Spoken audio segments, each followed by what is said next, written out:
जय श्री राम, जय श्री कृष्ण बधाने हर हर महादेव। केम छो बधाई मजामां?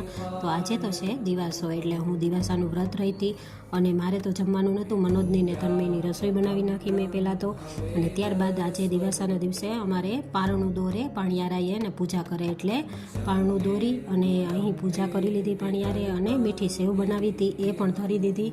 પાણિયારે માતાજીની પૂજા કરીને અમારે જવાનું હતું ખોડા દાગાત્રાળમાના મંદિરે, એટલે અમે રિક્ષામાં બેસી અને પહોંચી ગયા ખોડા દાગાત્રાળમાના મંદિરે।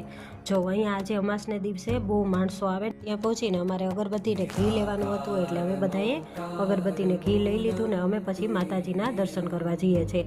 માતાજીના સરસ મજાના દર્શન થઈ ગયા અને પ્રસાદ રૂપે ચા ને કોફી બધુંય હતું અને જમવાનું પણ હતું, એટલે અમે દિવાસો બધાય રહ્યા હતા એટલે અમે ચાનો પ્રસાદ લીધો અને પછી અમે ઠંડુ બધાએ પીધું અને થોડી વાર ત્યાં બેઠા અને પછી અમે દર્શન કરી અને પાછા ઘરે જવા માટે નીકળી ગયા। એટલે માતાજીને પગે લાગીને અમે પાછા રિક્ષામાં બેસી ગયા અને માંગરોળ પહોંચી ગયા। માંગરોળ પહોંચીને અમારે જવાનું હતું 5:30 પૂજા કરવા, એટલે અમે દેરાણી જેઠાણીએ પાછી પૂજાની ડીશ તૈયારી કરી લીધી અને કપડાં ચેન્જ કરીને અમે જઈએ છીએ હવે વાઘેશ્વરી માતાજીના મંદિરે। ત્યાં અમારે દિવાસાની પૂજા થાય એટલે ત્યાં બધાય લેડીઝ આવી ગયા છે અને પૂજા ચાલુ છે, એટલે અમારો વારો આવ્યો એટલે અમે પણ દેરાણી જેઠાણીએ સરસ મજાની પૂજા કરી લીધી।